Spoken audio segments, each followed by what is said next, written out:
Are there cultural things we should be aware of in Corinth? Yes. Yeah, we'll get into that in just a little bit. Okay. Yeah. But I do want to say that I do have some teams who raise a significant amount of money and they apply it towards the travel loan. Because every refugee has to sign a travel loan document and they have to pay back the expense of their flight here. Yes, and buying within a 2-week window coming from, South Africa or Kenya or Thailand to here is expensive. I think the average loan is about $1,500 per ticket. So I do have teams who raise money to pay down those loans. That's absolutely something that we encourage, but it's not required by any means. 86% of all refugees pay back their loans in full. It's an interest-free loan. They have a lifetime to pay it back. They have to have a minimum payment of $35, and they start paying that back at 6 months post-arrival. Yeah, that's that for large families. That's a heavy debt. To know that you owe the government like $12,000. That's really amazing to just have that on you all the time. To know I've got to pay all these bills, I've got to pay my rent, I've got to keep my kids safe, I've got to figure out how to use all these systems here, and now I owe $12,000. That just seems like too heavy a burden to me. If we wanted to assume or make a contribution to that, would we work with you on that? Yes. What we would do is that I would connect you with because we contract with 2 national or local resettlement agencies, Episcopal Migration Ministries and Church World Service. So there's 9 total, and we contract with those 2. And I would put you in contact with their case manager at that level, and she would take your payment. He or she would take your payment. Yeah, it can be you can mail in a check, or you can call in for your debit card. Yeah, if you wanted to do that. Yeah, that's a huge blessing. It really, just the way the faces light up when they know their teams have paid down their travel loan, it's just, the relief is palpable. It's really an amazing blessing. Okay, so after we have the apartment set up, we're going to look at airport arrival. Everyone's welcome. I will say that typically they're usually later at night. If they're coming through Chicago, they're always delayed. Chicago's the worst. There's always delays through Chicago. I will meet you there. If that's their port of entry, yeah, they've already gone through immigration before they come to us. Yeah, so we don't have to worry about that. Yeah, there's no wait for that. There's just the wait of them finding their way out.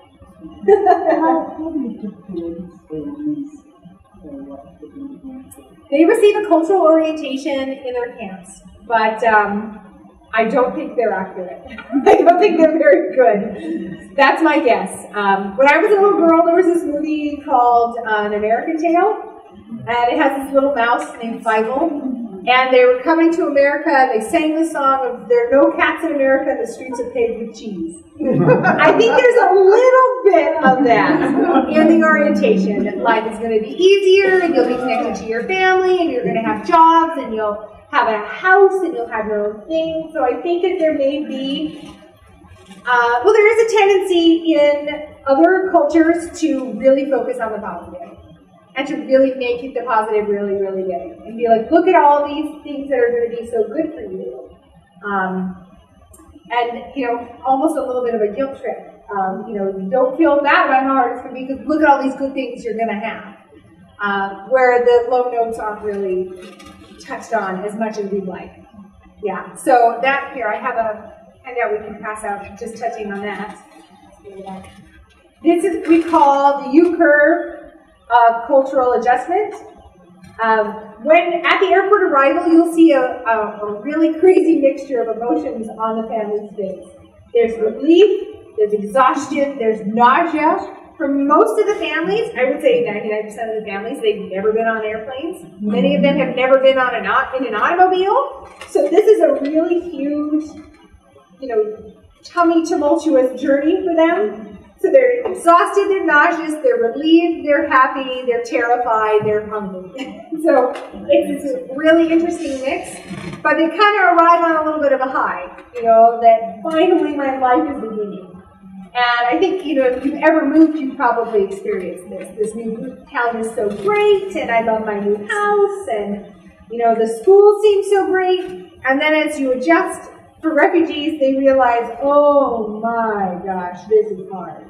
The reality of bills and jobs, schools and medical appointments and paperwork and stuff management and bus schedules and language gap, it's so hard. There's so much, and they just kind of bottom out.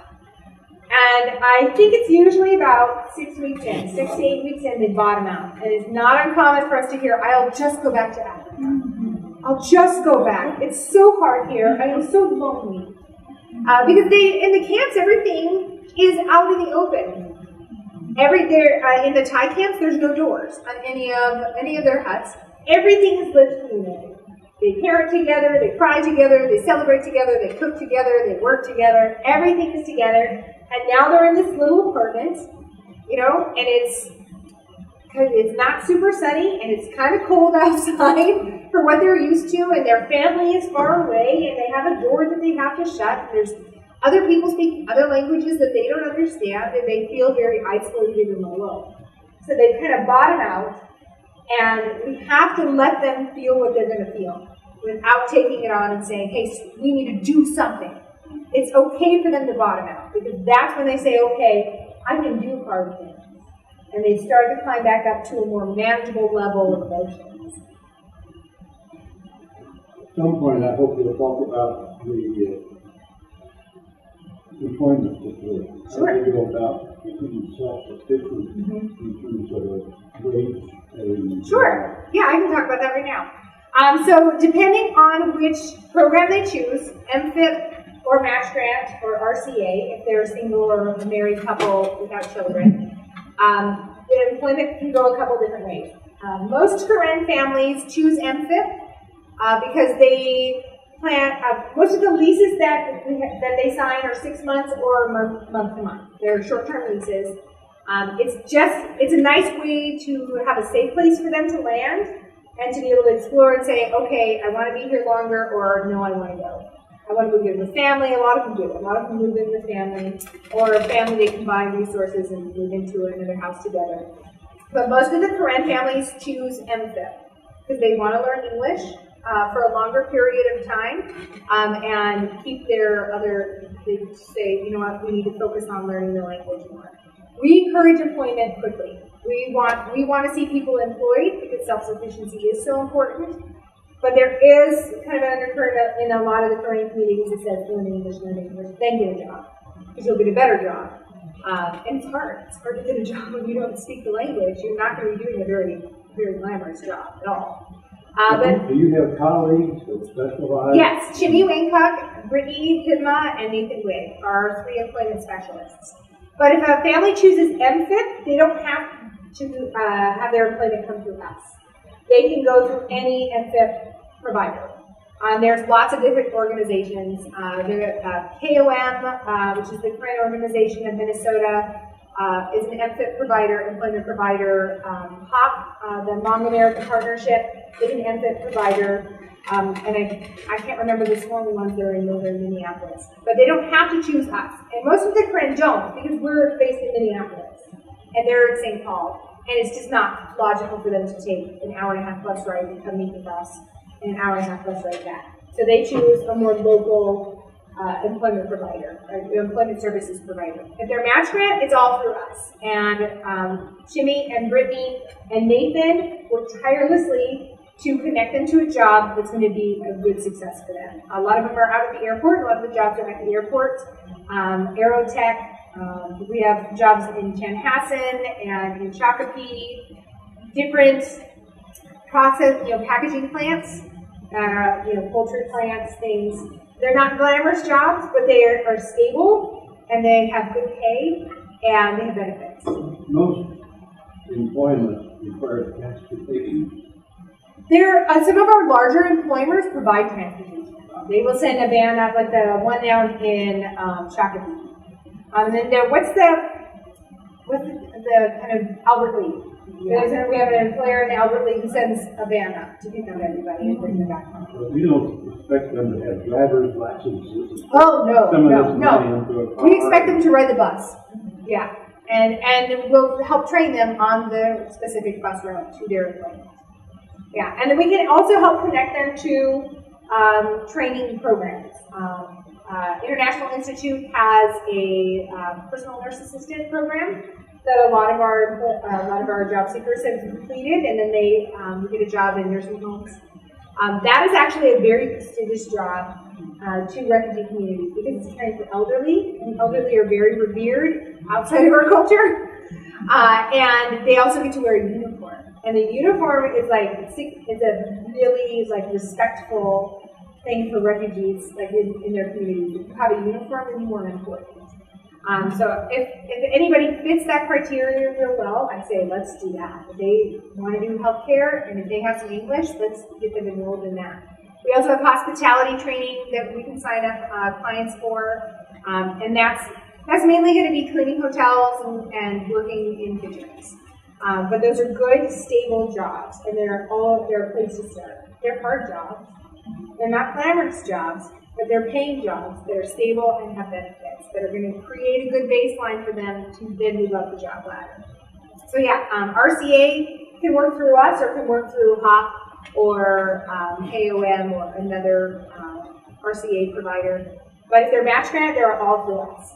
And yeah, we have that employment team, and they work really hard. We have a really high employment rate. I don't know the percentage offhand, but I know it's over 80%. Who helps guide the family to decide if they want the match grant or the MSIP or the RCA? Does the finance team do that, or yes. do you do that? I don't do it personally, but our team, our case manager and Chimmy, case manager and Chimmy, and Tarpa, who does RCA, meets with the family. It's called intake, where all of our services are described to them, and we lay out, here's kind of the paths you can take. Which one would you like?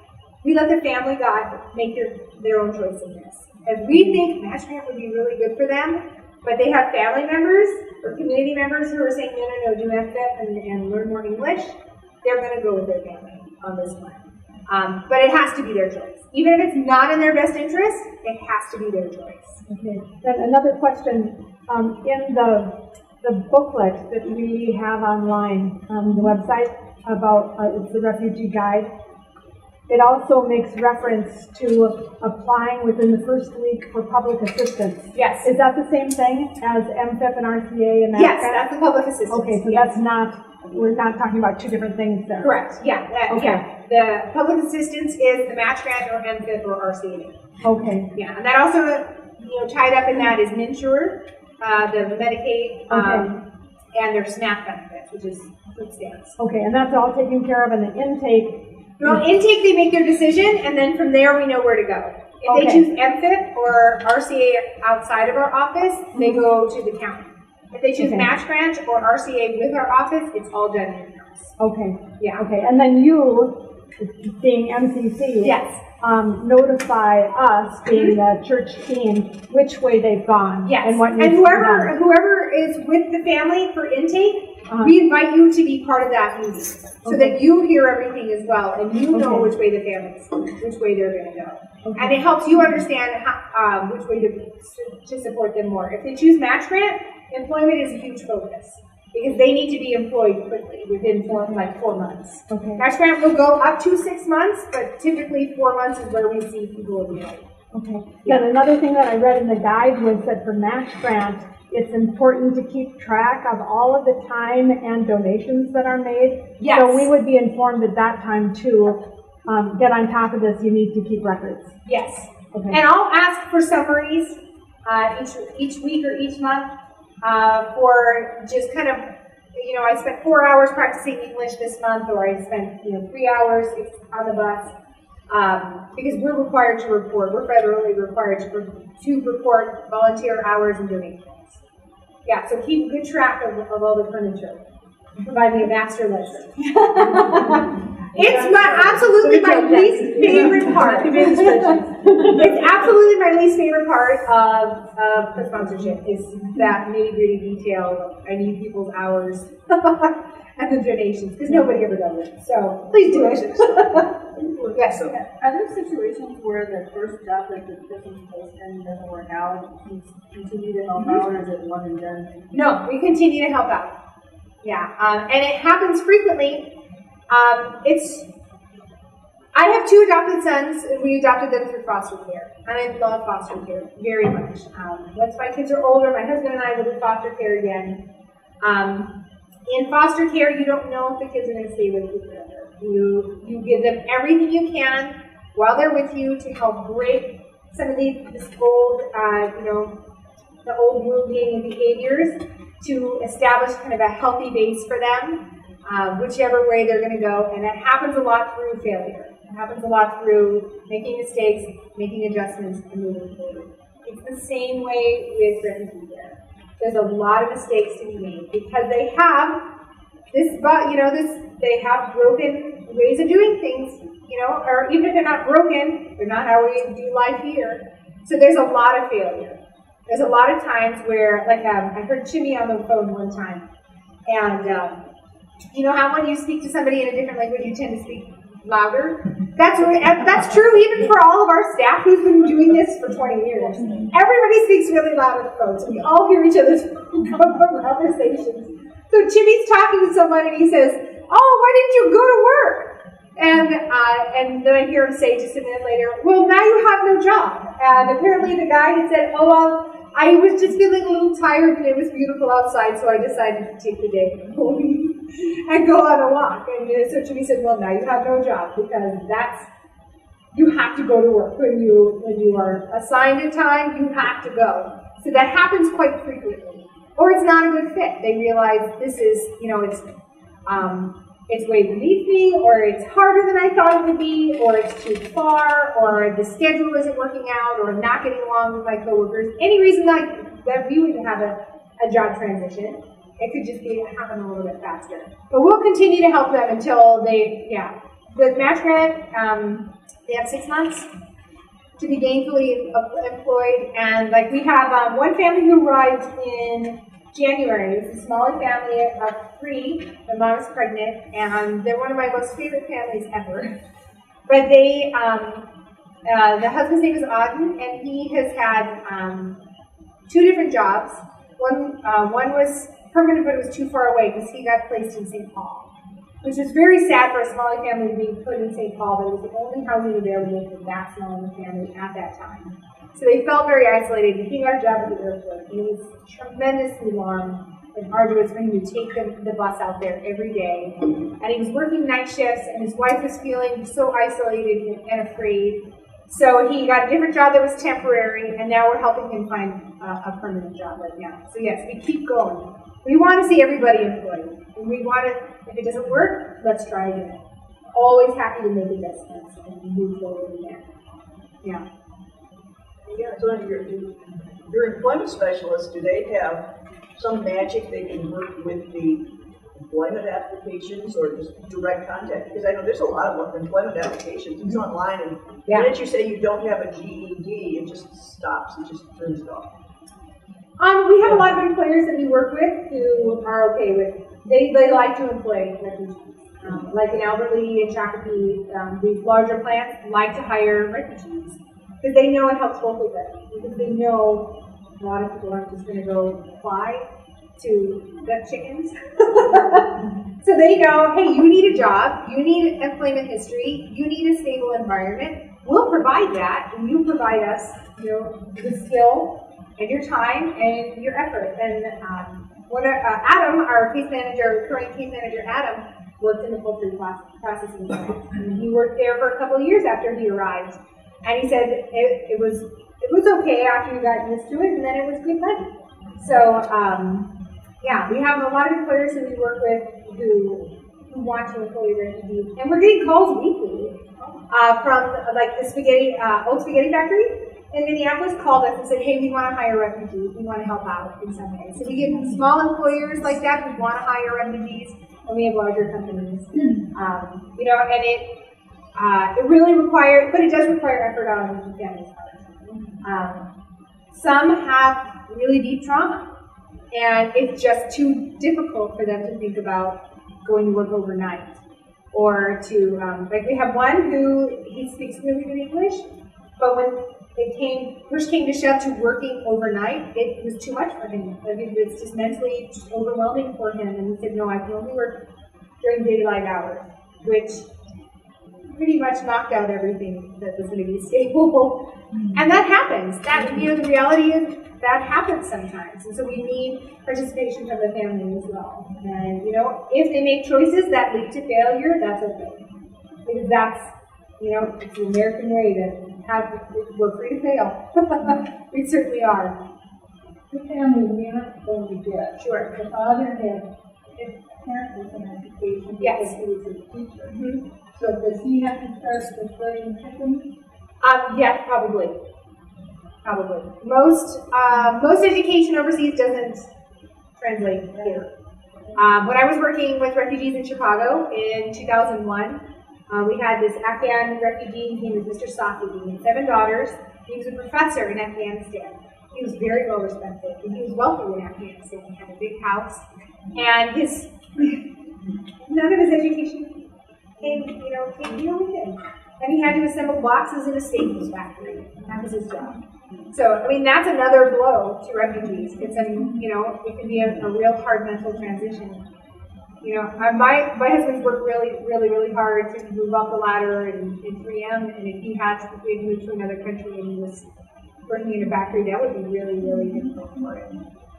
So some refugees have that journey ahead of them. I know. That's one reason I say it can be hard, but we just don't even understand how hard it is. All the different layers of that ugly. Okay, so, yes. Sorry, one more. Sure. Back to the arrival. Yes. You said, we all come, but how will we know, and this is sort of a general question, that how do you prevent against overwhelming? Yes. Sure. And what are some, and especially around that arrival, what are some things that we should bring with us or not bring with us, do or not do, to sort of help us get some expectations on that?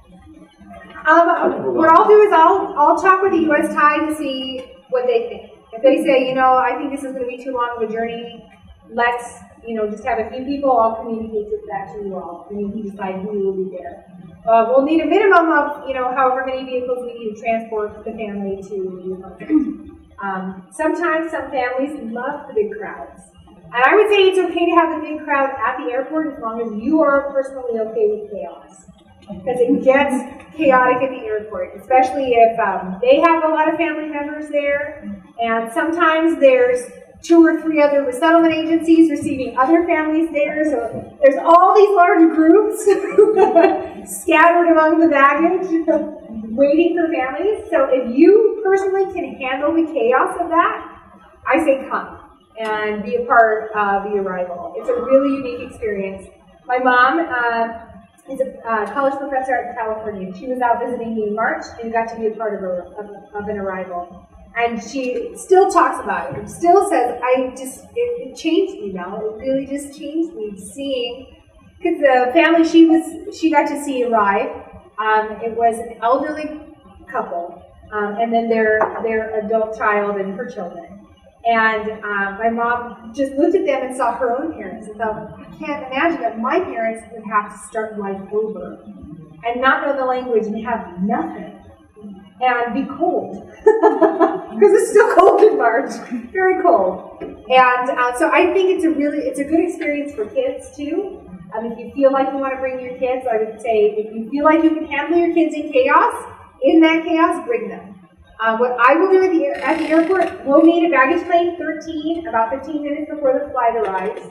And we'll make sure we get together there. We'll find the U.S. tie if they're there. And then once the family arrives, I'm going to be buzzing around in with the family because I have to have them sign some paperwork. I need to give them some money. I need to check their medication and see how they're feeling and document anything that needs to be documented with their health or well-being. So you have to kind of be ready to jump in and help with the family. Give toys to the kids if you want to. Water bottles are a good thing to bring. For Karen, they like cut limes. It helps with the nausea. Just the smell of it helps with the nausea. Coconut. I have had one team bring coconuts. At Double Dragon, you can get these coconuts that have been like peeled and the hole drilled, and they have a straw sticking over it. They're like saran wrapped. Those are always a big hit. They squat right down and drink them, drink them right up. The family will be overwhelmed, but that's okay.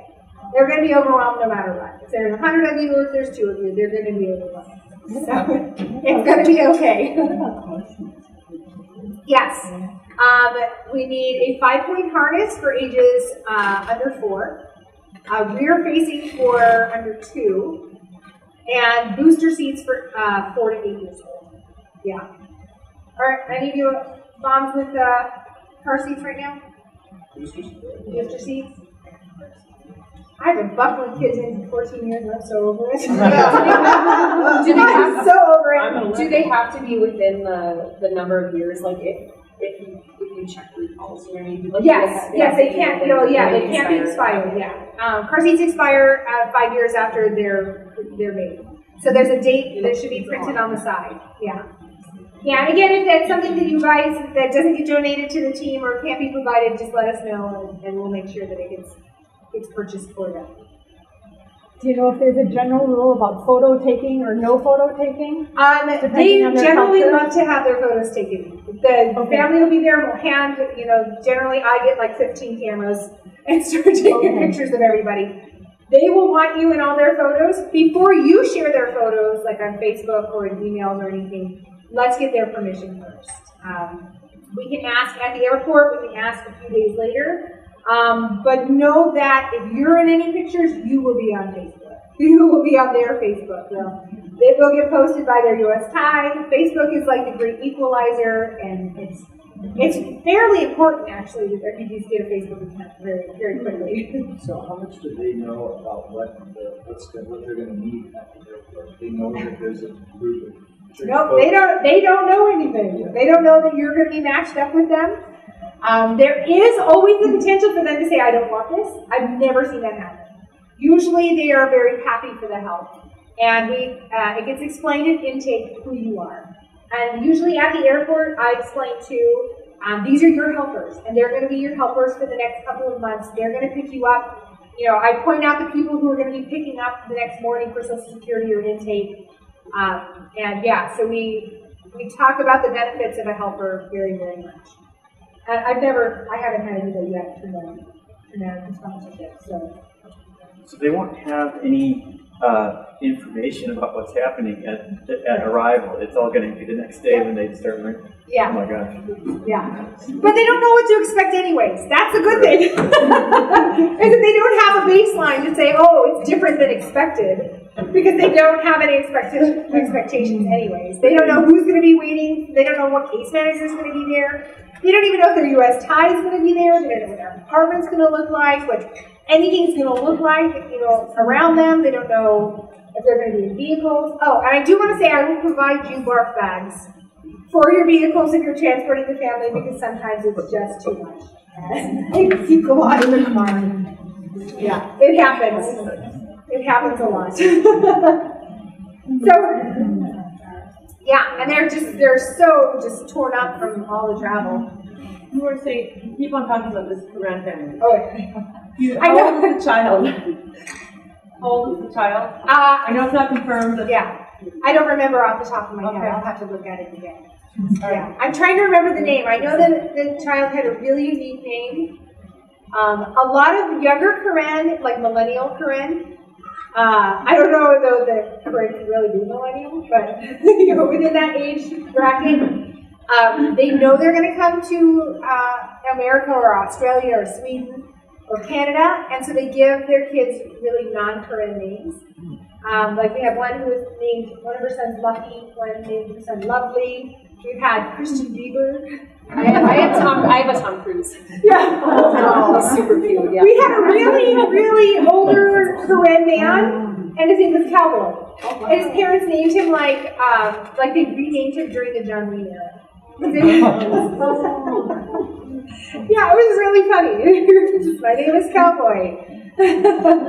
So when they arrive here at NSP, this is the end of the journey. Yes. They have left wherever they were, the refugee camp.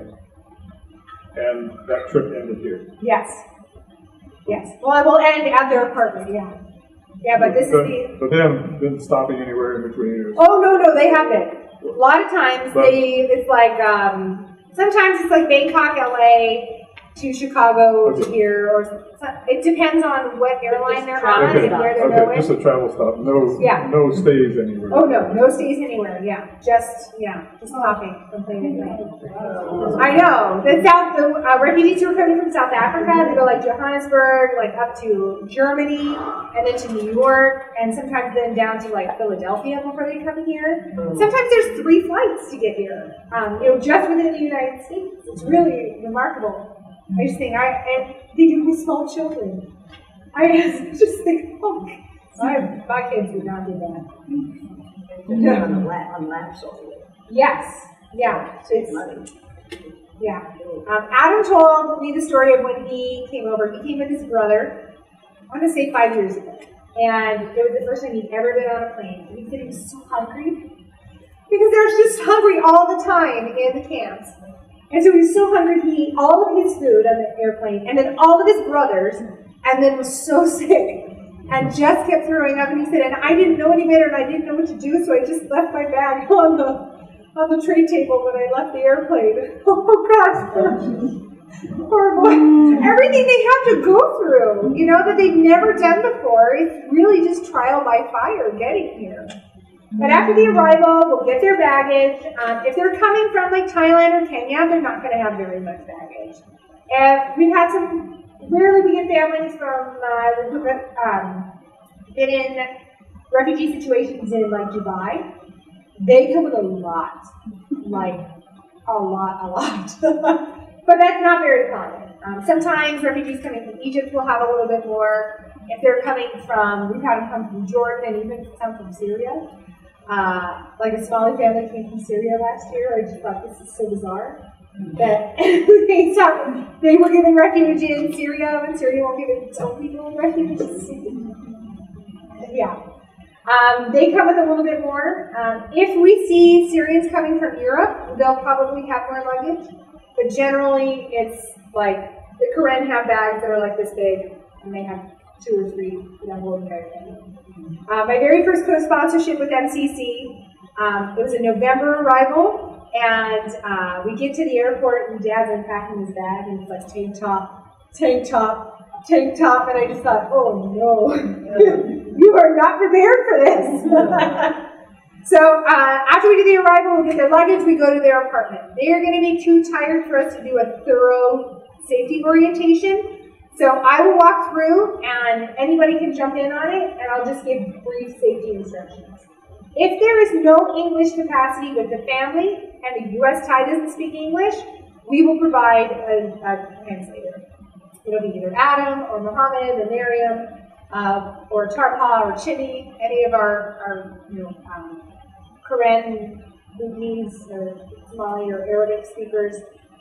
If we need other translation, we hire out translators. We have a Russian translator right now for our former Soviet Union refugee families. If we get Congolese, we'll need to hire a French speaker. So if there's language needs, we'll make sure that needs that. And then if it's Adam or Miriam, they'll walk through and translate whatever we say for the safety instruction. I do basic things like locking doors.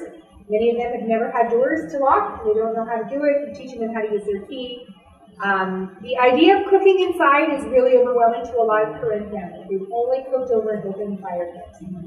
So thinking cooking in this building where there's 10 other people cooking, how are we not all going to burn to death?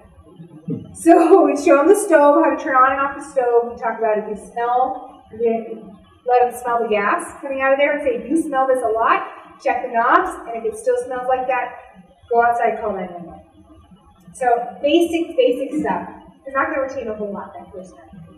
We used to do, I don't know, or to use the toilet. Use the toilet is a big one. Yeah, a lot of them have not been exposed to that.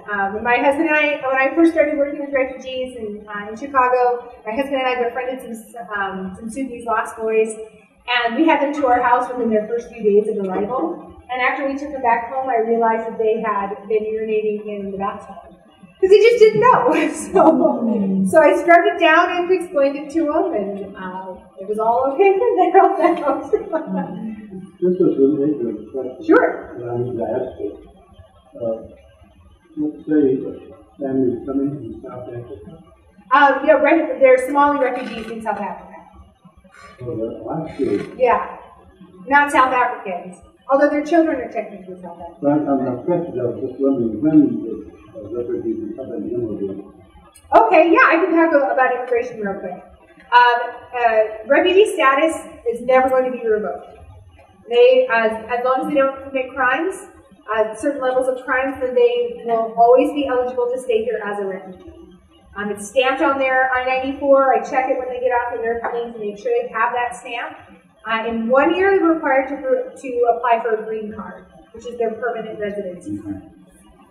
That's a requirement. And they can come to us, and we do that for free for them. In 5 years, they can apply for citizenship.